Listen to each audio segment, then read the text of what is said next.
Yo, Ong, did you see the ceremony? Yeah, I was watching it for a little bit, or Uh, fucking forever from the fucking March of Nations was fucking forever.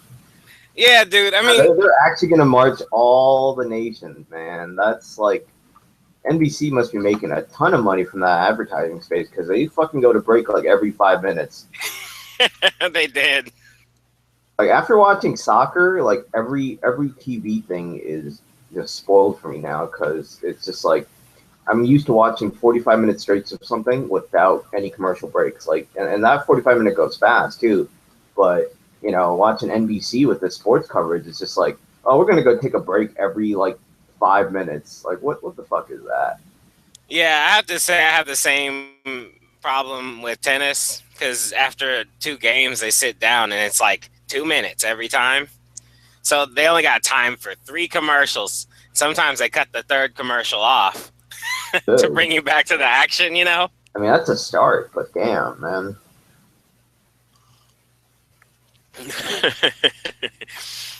Yeah, I'm fine with soccer. Their advertising comes from what's on the players. Like the players usually wear their sponsors on their jerseys and are usually around the stadium and shit. That's fine. yeah. And adds to the cool design. Some teams just use that the design logos to make their soccer kits better. I would rather have that than a commercial break every 5 minutes just so you can tell us to buy some Tide. Yeah, that's true. I do have to admit the the amount of decoration due to ads in a soccer stadium is kind of electrifying. But what'd you think about Cindy Lauper, the Cindy Lauper indie-fied guy singing "Time After Time" in that commercial, the McDonald's commercial, I think it was. Oh, actually, you know what? I did not watch the what's it called the on TV feed. I watched the NBC.com NBC Sports feed. What they do Oh, is they block the commercials. It just goes to a screen of coverage will resume shortly. So I was not bombarded with commercials. Luckily, ah, yeah, they were throwing them in, man. They are really impressed by this biracial track star guy. He is everywhere. I mean, Ashton I Eaton. can't I You talking can't about stand him. Ashton Eaton? Is that Yeah, him?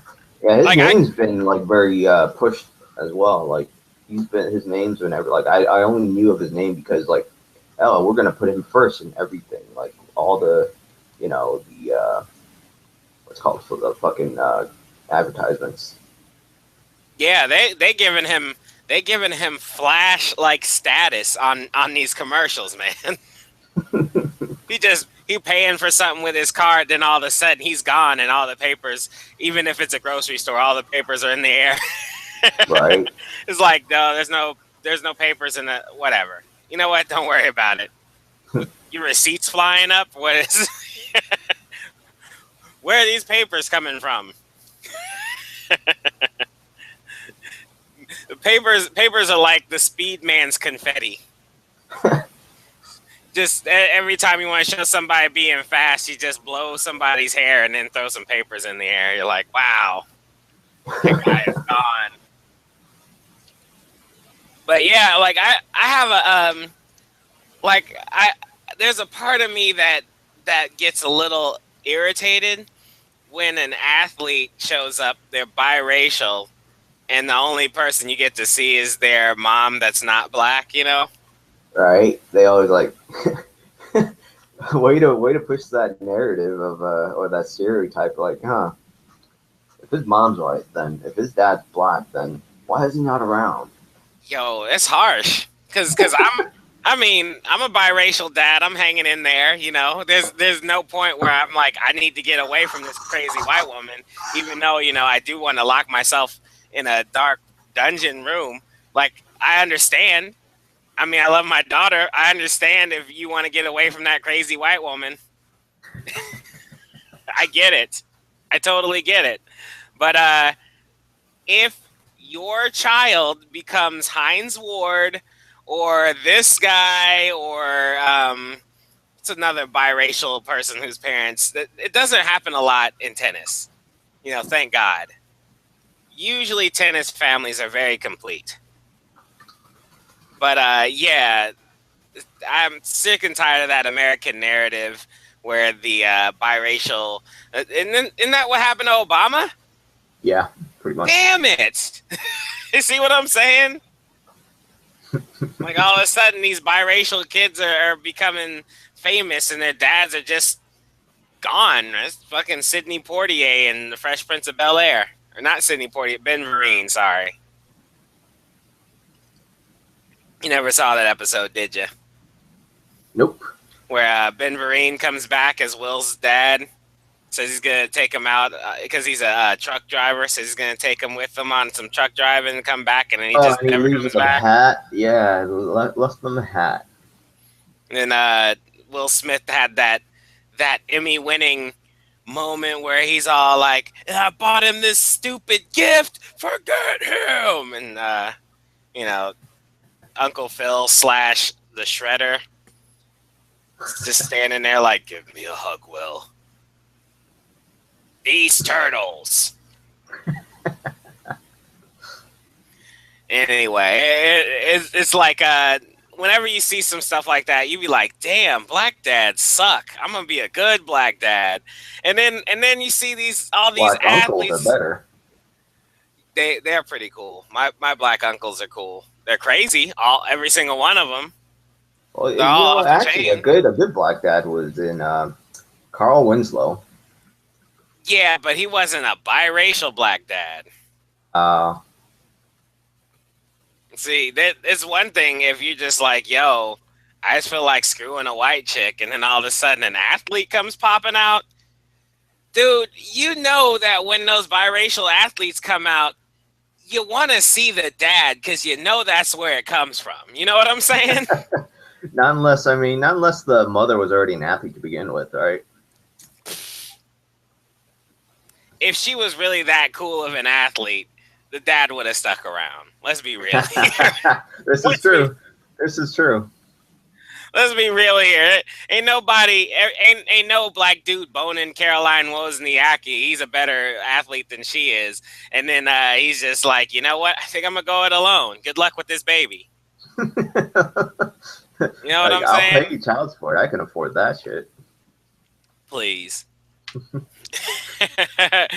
Wozniacki will be like, save your child support. Get out of my life. But yeah, for sure. Like, if the woman was really that awesome, he would have stuck around. Seriously. It's just gotta suck when you have that biracial kid and they grow up and they become this world-class athlete. You weren't paying attention to shit, working at UPS, feeling kind of okay with your life, and all of a sudden you turn on the TV and see this guy. Ain't that chick? Fuck.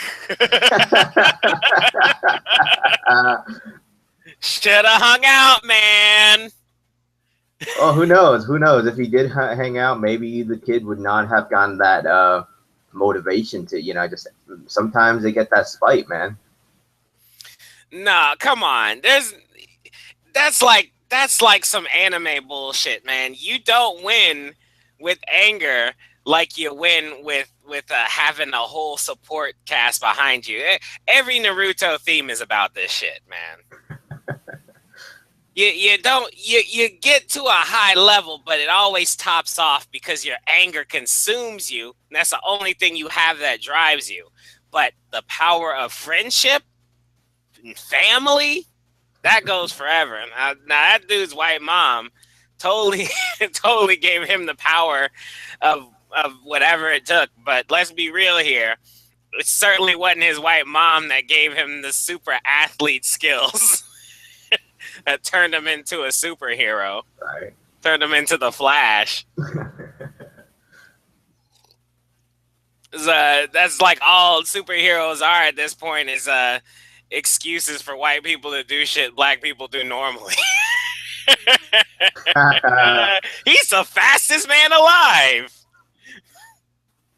Or you talking about Usain Bolt? No, I'm talking about what's his name? That white dude. when you start mixing them up, it's like, wow, look at that. Now we have a marketable black guy like Steph Curry.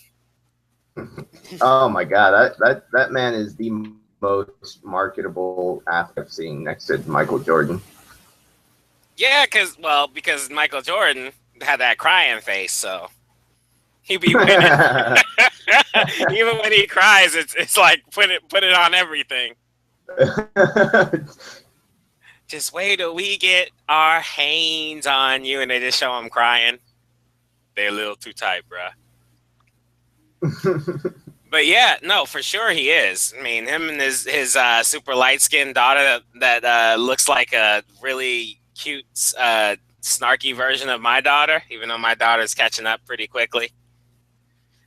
Oh man, what's her name? I totally forgot her name though. I don't remember either. I just know a couple of times somebody stopped us in the street telling us our baby looked like Steph Curry's daughter. I mean, she does. And I was like, yo, she could probably bend Steph Curry's daughter in half. She probably could. That girl is beefy.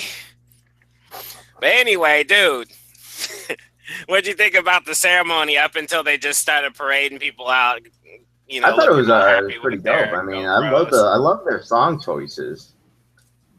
I love when they all just got on the floor and just started dancing. That shit was like the most fun part I've ever seen.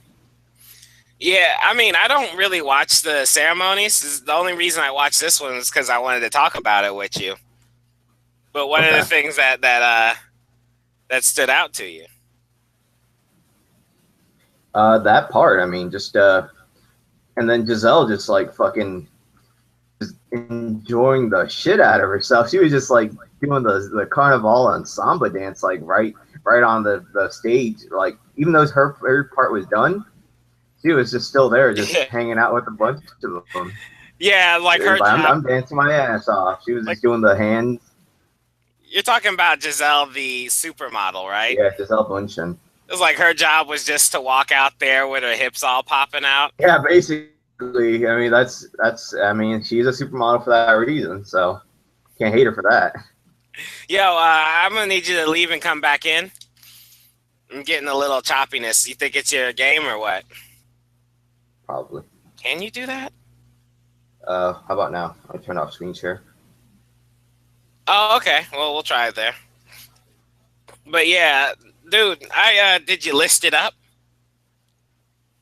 I listed up. I only had 2 things on my list. That's not really a list.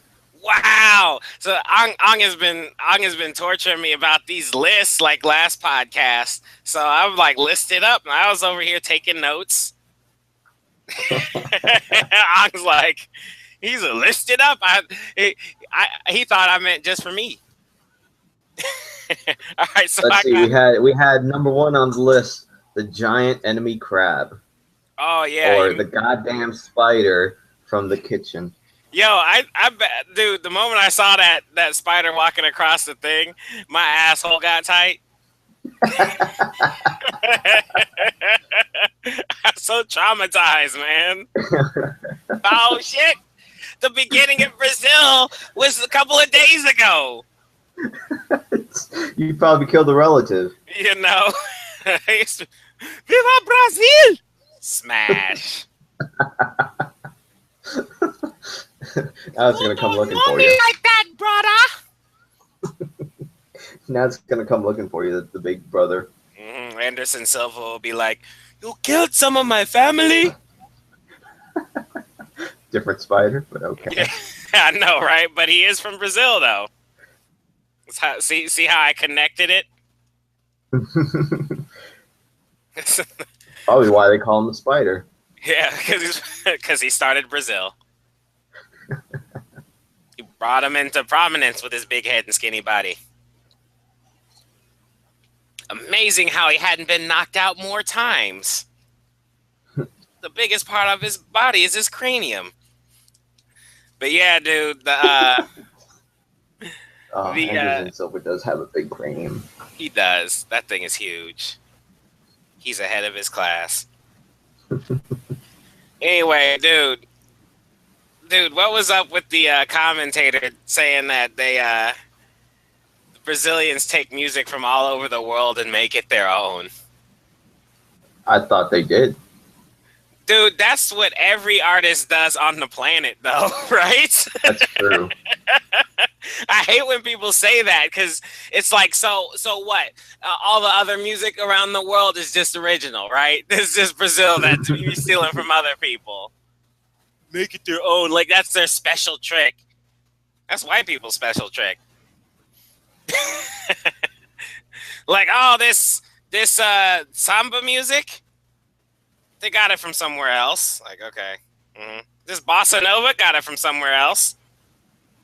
That girl from Ipanema song they started playing where Giselle was doing that walk, they stole it from someone. It's like, come on now. Why would you say that, you know? Dude, that's the first... have you ever heard anybody say that about any other country? I don't think so. Exactly. That's some undercover. That's some under the sheets racism right there, boy. Or I guess it's countryism. Countryism, I guess. Yeah. Why would you say that shit about it? Oh, they steal from other countries and make their own shit out of it. Like, why can't you give them the merit to actually just have created something? Does everything have to be from scratch? Because nothing is. Well, I mean, that's the thing with, you know, immigrant sort of countries like that. Well, yeah, they took their people from other countries and then made them their own. I guess you can say that. Yeah. But still, if we're talking about artistic endeavors, man, that's just, why don't you just kick them in the balls, man? It's like a slap in the face for every artist in Brazil. Well, they didn't do shit themselves, huh? They're just making it their own. Like, fuck you. I mean, that irritated me. That irritated me where the lady said, "You go, girl." I about turned off the TV. Oh, man, all those fucking cliches, man. It's like, all about that girl power and shit. More than 50% of the athletes, you know, are women. All I gotta say about that is, you go, girl. I mean, I'm sure Bob Costas just kind of like put his cue cards down. Yeah, he rolled his eyes like internally from that. You know, his eyes must have just been like rotated in his head. He's like, we're going with that. Okay. What I love, Bob Costas is by far my favorite commentator. Oh yeah, I love his voice. I like his voice, but I've grown up with Bob Costas. You know what I mean? Well, I mean, not with him, but you know, I watched him with basketball and all that stuff, you know? Every time I see him, it's a great treat. But then when they stick him next to a bunch of idiots, whatever. Bob Costas is like super smart and stuff. So, what there was remember that last Olympics in China where the gymnast coach for America started complaining about the fake passports and fake birth certificates that China was making for their gymnasts. Yeah. Bob Costas just sitting there like, back to you. He's like the best part of any Olympics for me. Yep. Of any sport on NBC, to be honest.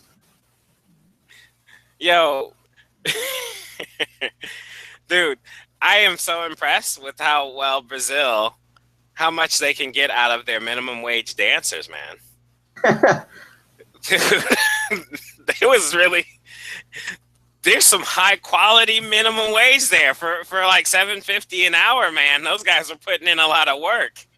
For real. Dude, apparently in Brazil, slavery is a hamster wheel. Oh, that was a good part. I was just like, yo, Brazilian slaves, you gave them hamster wheels? That shit looks fun. I was like, man, that's how they must have started their electricity. You know, you guys can use water and rivers. There's 3 Negroes running in a hamster wheel. That's how it works. One strong one guiding them all. Like, wow. That's your interpretation of slavery. Okay, bunch of people looking like they're rowing nothing. Some black people in the hamster wheels rolling around. Okay, I guess that's as clean as you can make it without it being any worse. You don't want to go full roots on them. I know, right? Dude, just dude in the middle with chains on, with his hands in the air, one leg. Why Brazil? Dog, when they stopped the whole thing and started having that like all-inclusive party in the middle, Junk reminded me of the Matrix. Oh my god, that was a gripe from long ago, man. I fucking hated the Matrix 2 because of that scene. Like, you can have a serious ass movie throughout the whole thing, and all of a sudden, right before the final fight, all of a sudden it's like, let's just have a giant rave in the middle of this, like, of the HQ. Like, you wouldn't be interrupted by, like, that's some loud music. You don't think robots will hear that shit? But the Junk was ill because you knew when you saw it, you were like, that's a Brazilian rave party. It was totally disjointed from like the whole movie, though. That one part, it just like completely killed the movie for me. I was just like, nope, I'm done after the Matrix one. I'm just like, I'm signing off on this whole series. You didn't like slow motion, sweaty, muddy capoeira dancing? Basically. Yo, I was ready to go back to that party when Trinity and Neo started screwing. And I was like, what's going on at the party, though, man?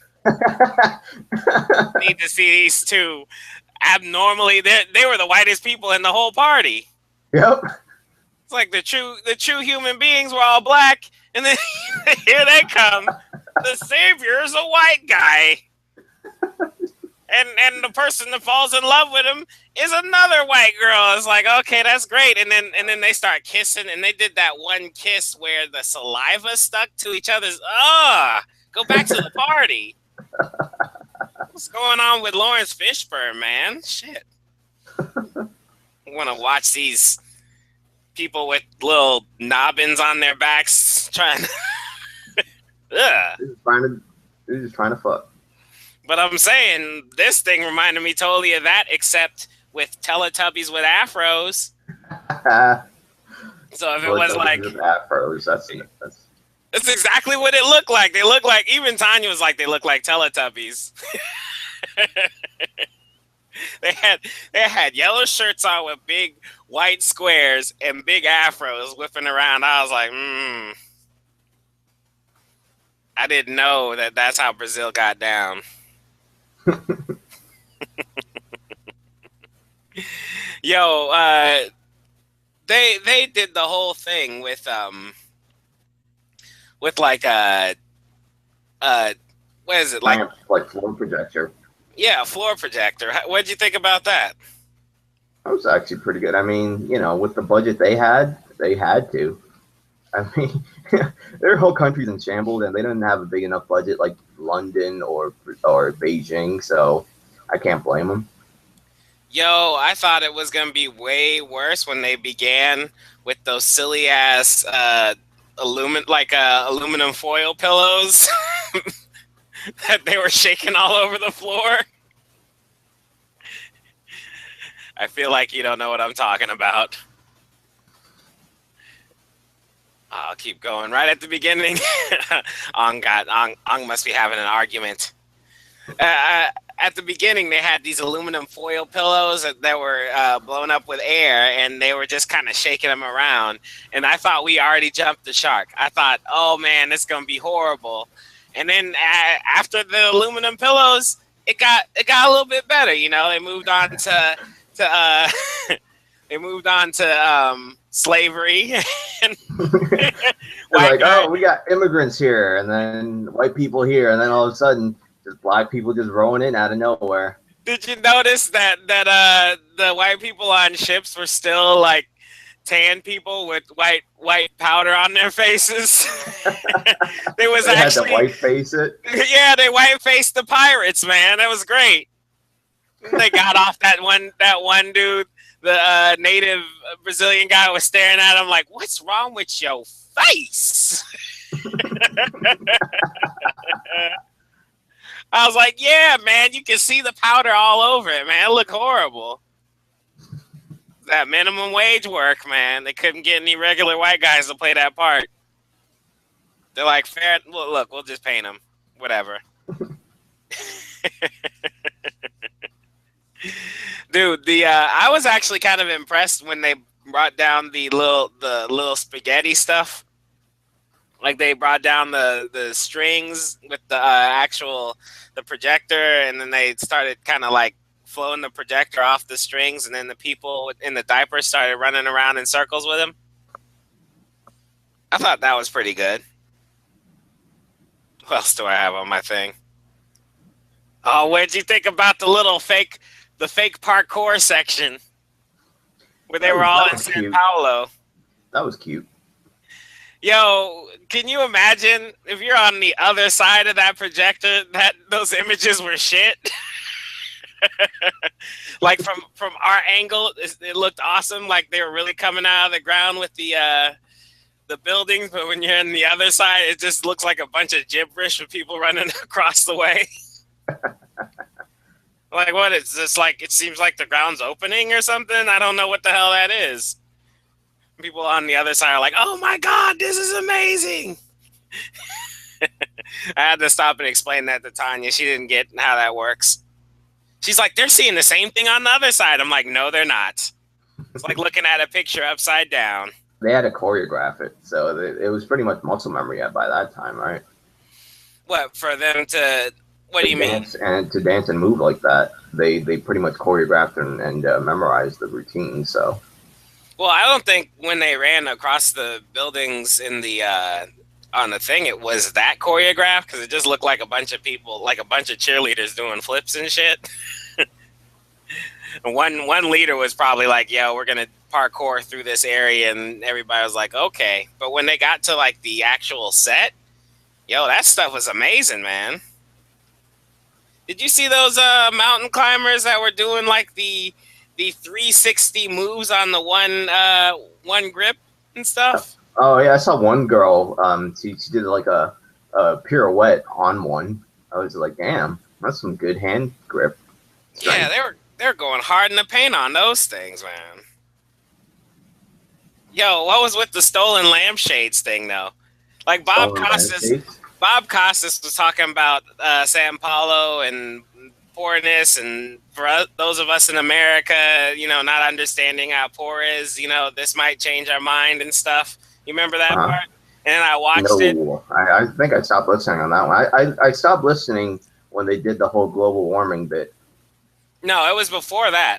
Like it was right after they did the run through with the parkour, and then that's when he started talking about the poor ghettos and stuff in Brazil, and how if we think it's bad in America, this thing will probably change our mind. And it was like nothing but an awesome celebration. Like I was waiting for the part that sucked. I was like, okay, parkour people running across the place, all right. And the people came out and they started dancing. I'm like, oh, are they about to start breakdance fighting? Are we about to see some capoeira in this mug? Some Eddie Gordo? You know what I'm saying? Man. Eddie Gordo did so much for that sport or that martial art, man. That's true.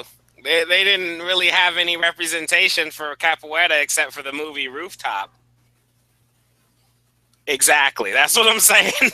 I don't even know what exactly. that is. That is what I'm talking about. That's my point exactly. The only way I knew about capoeira is because there was a movie called Rooftop, in which a bunch of people lived in New York, but they lived on the rooftop.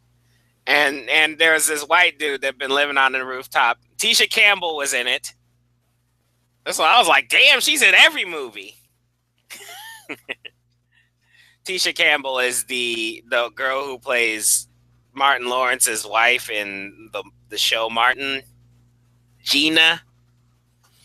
But anyway, this boy was getting harassed, and he didn't have any representation. No police officers would help him or anything because he's a poor guy living on a rooftop. So he learned how to capoeira fight. And he beat up his attackers using the smooth styles of capoeira, even though he had no music. I have a couple of homeboys that do capoeira. I love to watch them get in a little circle and dance and kick each other in the face. It's great. But yeah, they didn't pull out the capoeira in the Brazilian show, which I guess is part of the we're not violent thing. But Brazil has some really strong fighters that come out there, and they weren't really representing them that hard, huh? But apparently, the most horrible thing in Sao Paulo is that they'll run through and they'll take all your lampshades. Just look like they raided IKEA and got all the square lampshades in the whole city and then stacked them up. Like, what is this? Is this the dangerous part Bob Costas was talking about? And all of a sudden they jumped up with that airplane thing. And Aung, I really thought that he left the stadium with that airplane. I thought so too. It was pretty good. It was a good illusion. I was like, this is some next level shit because he didn't like just kind of fly. I mean, it was clear he was on some wires, and then the floor looked like it was moving faster to give him the illusion of motion. Right. And then they raised him up, so I was like, oh, that's cute, you know, kind of like the more you know thing that Katy Perry had at the Super Bowl. That's nice. That's nice. But then when he left the stadium, I was like, oh my God, this is some Penn and Teller next level shit right here. It's like, I thought this was just like some like fucking makeshift plane. I didn't know it was going to fly the fuck out. The shit went 80s Disney, like real quick, dude. It's like all of a sudden where they went to commercial, came back, and he was still flying it through the atmosphere, man. I'm surprised he didn't go through the galaxy and stuff, man. It was just I'm sure whoever they believe made the plane first, which is probably true, didn't have the power of flight like that though, boy. Guy took a bunch of lampshades, glued them together, turned it into an airplane, dog. that's some a lampshade airplane. That's some engineering for that ass, boy. And Brazil invented capoeira and lampshade airplanes. That's what I'm gonna take away from that. That and Cirque du Soleil slavery. Cirque du Soleil slavery. That still looks 100 times better than real slavery, though. Yeah, that's true. I don't know if I had to do it every day. I'd probably come out looking like Conan the Barbarian and junk. After he had to push that one wheat grinder all day for years since he was a boy. You ever seen Conan the Barbarian? Yep. You remember that, junk? He was a boy as both his parents were killed by James Earl Jones. Yep. Then they were like, well, we got nothing left for you, so let's go ahead and have you grind wheat for all your life, all by yourself. And then he just came back when he's a grown-ass man, all muscled up. Oh, I see you're quite dangerous now. Maybe we should have brought somebody else out here. Goodness gracious. Now what happens? Have you got years of grinding grains by pushing some sort of circular machine? Just end up being Mr. Universe over there? Jesus. That's what happens, man. I feel like you'd have a strong back or something, but goddamn. He sculpted himself. You know? He got muscles on his ball sack, man. Damn. How long has it been since you came out here last? At least check on the workers. Shit. Look what happened to this guy. Anyway. Yo, that PowerPoint presentation after all the jumping and stuff. Was it a PowerPoint presentation? Yeah. Oh, right. That was fucking Inconvenient Truth bullshit. Exactly. That's exactly what I thought. I was expecting Al Gore to come out there and be like, Man, bear, pig. you need to pay for your crimes against nature. Let's go ahead and give me some money. Basically. Because I was like, damn, that's why I said they were talking about global warming is going to affect everybody and all the countries are going to go underwater. That's why I was like, yo, we're all going to die except for Kevin Costner. Because he knows how to swim. No, because Waterworld. From Waterworld. Yeah, no, I'm saying from Waterworld. Oh, my bad. He knows how to pee in a cup and drink it. So does Bear Grylls. I guess they'll both survive. And what's his name? Travolta? From what? Waterworld, right? Travolta that was like, no, my bad. That was that stupid Earth. Oh God, the one where he had tentacles in his hair. Yeah, that's what black people like. Whenever they that's another thing. If it's not monkeys, it's aliens with fucking dreadlocks. Try to hit him up with that Harambe joke. John Travolta with dreadlocks. There's your scary guy right there.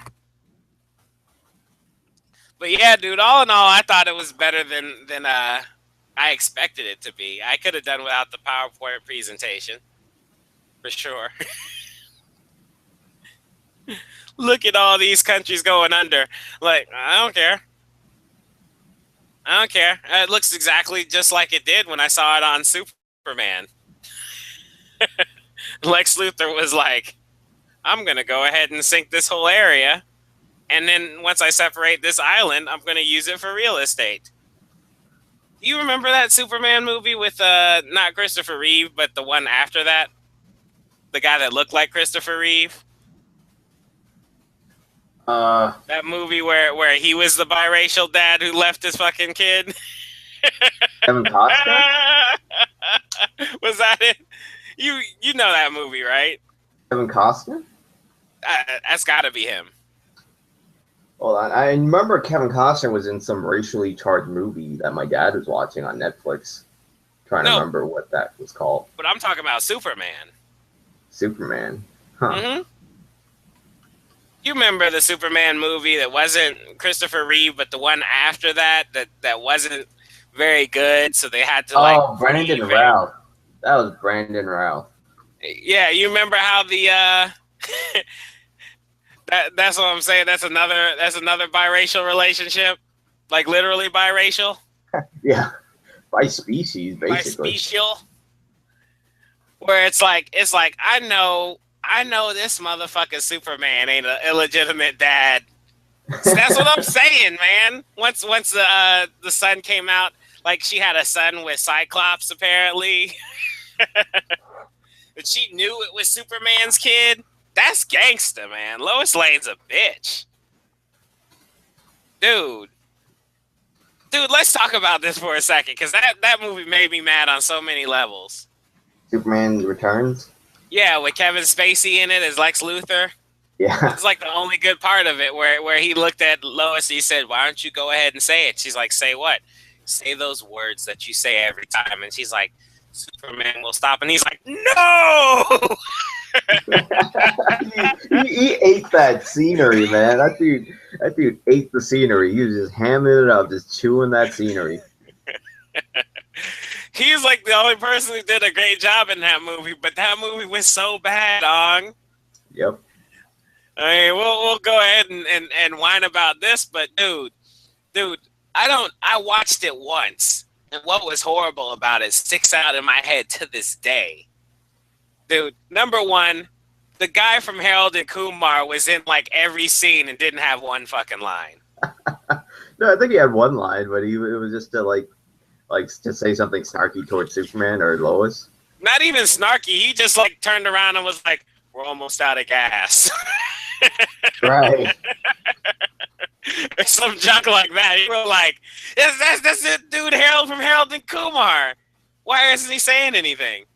Oh, there he is again. Why isn't he saying anything? And he got like one part where he stabbed. He's the one that stabbed Superman, right? Or he gave him like a punch when he after he was stabbed with the kryptonite shiv or whatever. Yeah, yeah, I remember this. He was just like, why is he not saying anything? Like it bothered the hell out of me so bad, man. then, then this motherfucking Superman goes into the water, gets the shiv taken out of him, and then he just flies up into the sun and then uses the power of the sun to lift up a whole island of kryptonite and throw it into the atmosphere. What the fuck, dude? Then later on, you find out that Lois Lane has an illegitimate kid, and then she's lying to her husband, saying it was his kid, but really, it's Superman's kid. And then Superman shows up at the end just to look at his kid like he didn't know it was his kid. He had to know because he's Superman. He knows everything. He shows up and he's like, oh, this kid is my kid, so I'm going to go ahead and leave him to you. No, I'm going to save the world. And he just flies away like an illegitimate dad. Like that, some old biracial dad shit, man. White girl just going to show up. My kid's a amazing athlete. He doesn't know his dad. It's bullshit, man. I hated that movie. It was even bad for Superman standards, dude. 3 hours for that. All right. All right. Man, was that movie that long? It definitely did feel long for sure. 3 hours. It was nothing but posturing for an hour and a half, and then you know that slow motion build up. It took me like five seconds to ascertain that kid was Superman's kid. I was like, oh, Lois Lane got a kid, but it ain't Superman's kid. Get the fuck out of here. Just went on with her life, not tied to Superman somehow. Okay. All right. I'll believe it. Oh, yeah, no, she had Cyclops' kid. Yeah. Oh, yeah, he's got asthma, all these problems. Yeah. Okay. Sure. I wonder if he got the flying power. Who knows? Maybe. Dude, I would actually like to see a Superboy movie. But instead of the cheesy ass Superman powers, like some cool ass powers that aren't like unbelievably OP. Right. And boy's like he comes out like Gohan but weaker. He's like, well, I'm half human, so what are you gonna do? Right. But not like the Superboy from Young Justice, where he's like, I can't fly. You didn't watch Young Justice, did you? Nope. Well, I'll mention it and I'll just stop talking. So Superboy was like the whole time he knew he was cloned from Superman, right? He didn't have like half the super skills, so he assumed he was a defective clone, correct? And he spent all this time trying to catch up with Superman, trying to talk to him to understand who he is and shit. Superman spent the whole time kind of like, I gotta leave, and he just like fly away and shit, like, you know, illegitimate dad Superman. That Superman should have been black. Yeah, whatever, dude. Cyborg has an illegitimate son. So he goes flying away every time and stuff. Every now and then, Superboy does something good. Superman, you know, starts to acknowledge him more. Then the shit hits the fan. And Superboy figures out why he can't fly or do any of the other shit, because half of his genome was Lex Luthor's. And Superman spotted it right off the bat. That's why he couldn't really stand him that much, because half of him was Lex. He's like basically the illegitimate scientific love child of Lex Luthor and Superman. I did not know that. That's jacked up, isn't it? Wow. So then when Superboy tries to confront Lex Luthor and he's about to whoop Lex Luthor's ass, because of course, you know, Lex Luthor comes out with his, I don't know if he's black or white face, You know how they draw him, and then he's like, oh yeah, I forgot to tell you, you know, you're half me. That's probably why Superman hates your guts as well. And then when Superboy is like, what the fuck? I'm about to whoop that ass. Then Lex Luthor hits him with that fucking you know what I'm talking about, that shit that everybody does where you just like have this combination of words that stops every person you've genetically engineered in their tracks. You know what I mean? He's all like pineapple, scrotum, you know, butt bag, and then all of a sudden Superboy freezes and he's like, so I'm just gonna get in my limo and drive away now. And then Superboy wakes up, it's nighttime when he was confronting him during the day. That was some gangster shit, man. That's probably stories like that are probably why I know that it didn't get a third season. You know what I'm saying? Because it was dark actually for a kids show, apparently. yo, it was good. Roy got cloned too. The what's his name? The Green Lantern sidekick or whatever. Huh. They cut off half his arm, man. Okay. Dude, no, they cut off half his arm so they can clone another Roy, send that Roy out into the world. So, so basically, Roy the clone was thinking that he was the real Roy, running around doing all of this stuff.